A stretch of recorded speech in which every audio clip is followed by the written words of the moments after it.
What do we got? Cider. That's exciting. It's exciter. Hello in there. Hey, what's so important? What you got here that's worth living for?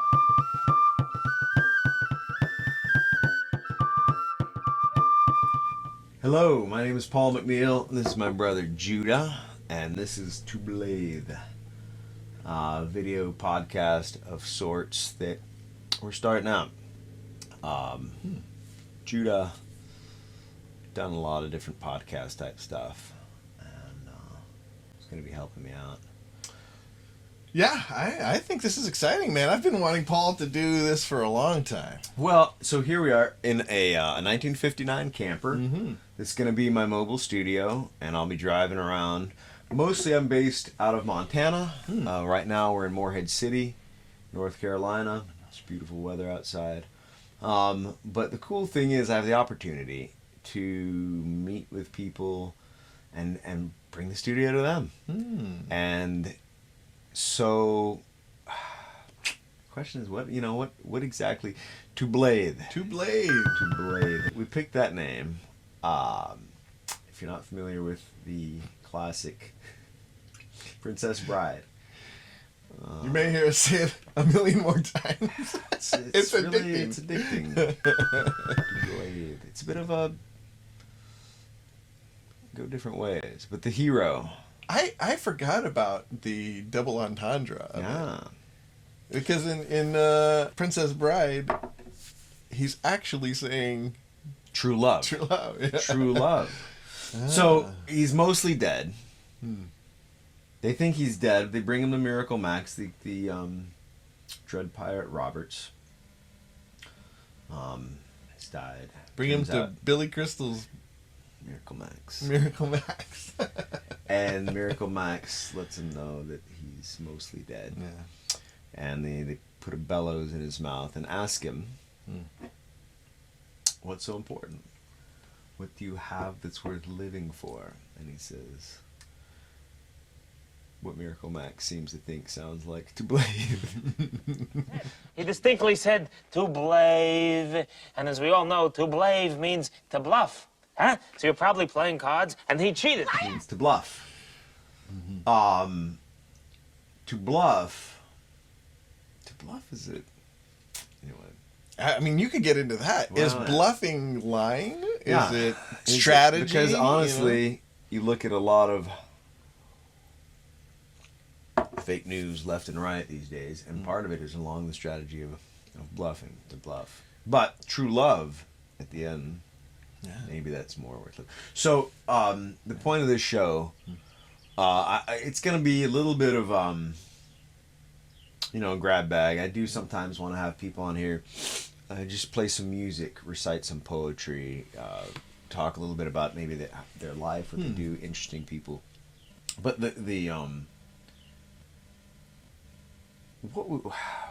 how would you describe? We've talked about it a little bit. What would you describe as the unifying? Well, in that clip, he says, "What do you have that's worth living for?" And you picked up on that, and that's that's your tagline, right? Yeah. And what is it? The worth part? Yeah, worth living for, I guess. And so, I think just talking to humans and seeing, Well, yeah, in and the getting human- to the bottom of, I think, underlying a lot of these distinctions, left, right, poor, rich, urban, rural. There are actually some connecting themes that tie people together and that are becoming more and more as the world changes with COVID and everything else. The deeper questions of community, of freedom, of beauty, of love, these connect everybody and they give them something worth living for. And the gospel, the Christian message, is tied in with that, right? That there are things that are worth living for that are completely different from the natural things, whether it be wealth, power. In fact, they work in opposite directions. So that's That's a little bit. What do you think some of the challenges are going to be, technically, or what's the key to this whole thing? I think challenges will be sound being just Already the normal way of talking isn't like talking towards mic, and you don't, and you're hoping I'm as I would hope, I think that people will just feel natural and just talk the way they normally do, Right.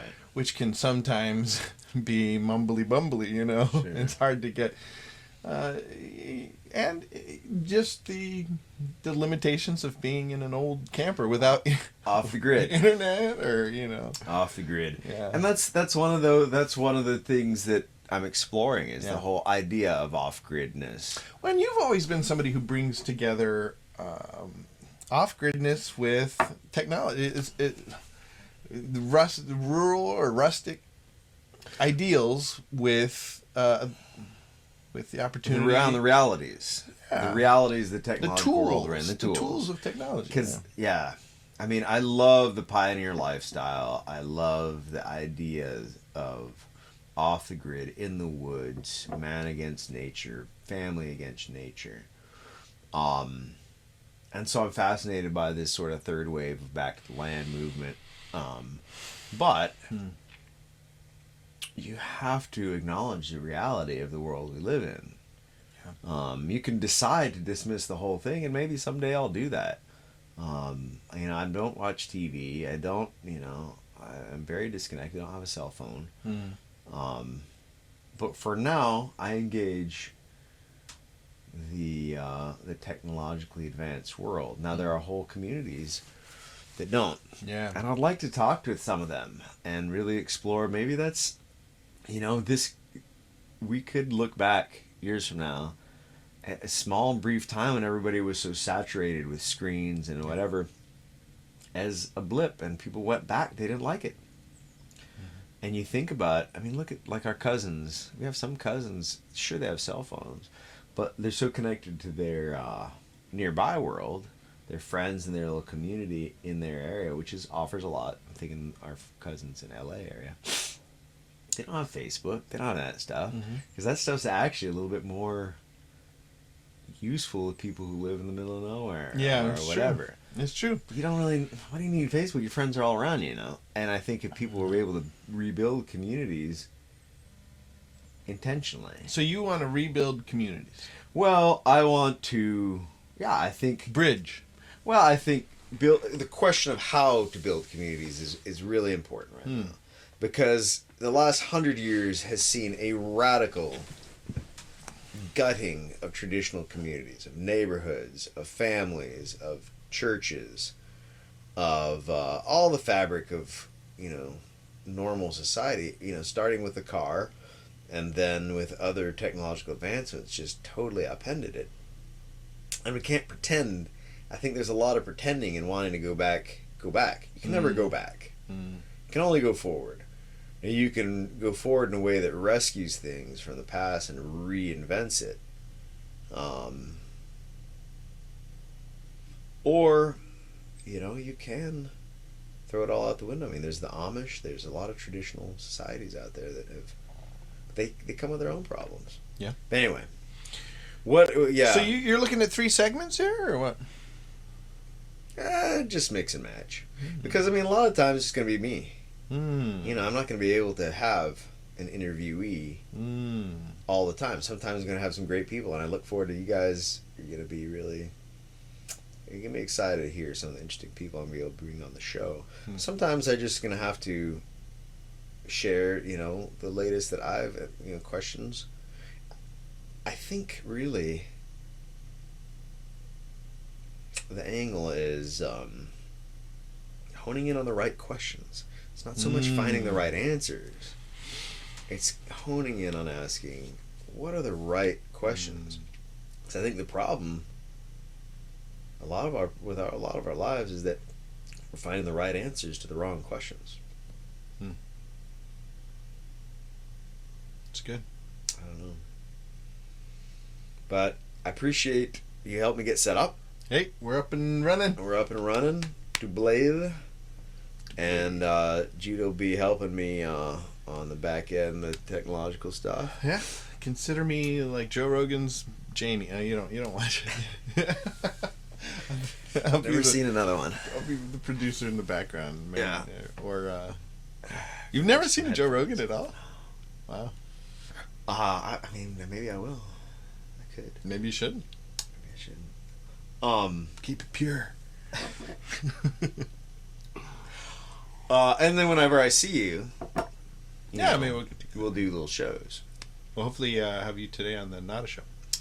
Not a show, and then we can cross, Streams. 2 rivers crossing in the night. Yeah. Yeah. All right. So check back here. Notashow.com. Is that it? Mm-hmm. Notashow.com. And what I'm committing to right now is a new episode a week. Wow. Okay. Nice. So we'll What have day? Is there a certain day of the week or just kind of sporadic at first? Tuesday. Tuesday. To Blathe Tuesday. To Blathe Tuesday. I like it. To Blathe Tuesday. And since I got this whole setup, I'm going to be doing a lot of just experiment with different stuff. Yeah. Maybe even just sing a song. Yeah, a little music or read something that's meaningful to me. And maybe I'll split those off on different, channels or different, Yeah. But The consistency of just having something come out is way more important than the quality. we're hoping for good quality too. But that's the lesson. Old Faithful. What's that? I live about an yeah. hour north of Yellowstone Park, and everybody that comes wants the Old Faithful, and it's cool.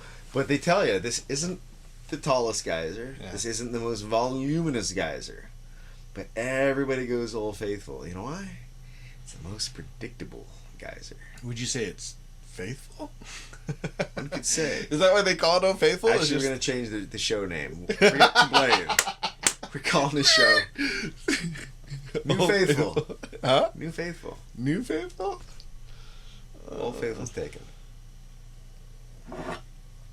But no.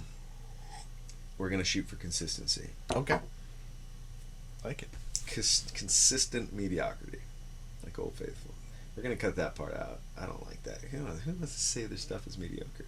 Yeah, don't ever say your stuff's mediocre. Wait, what do you mean?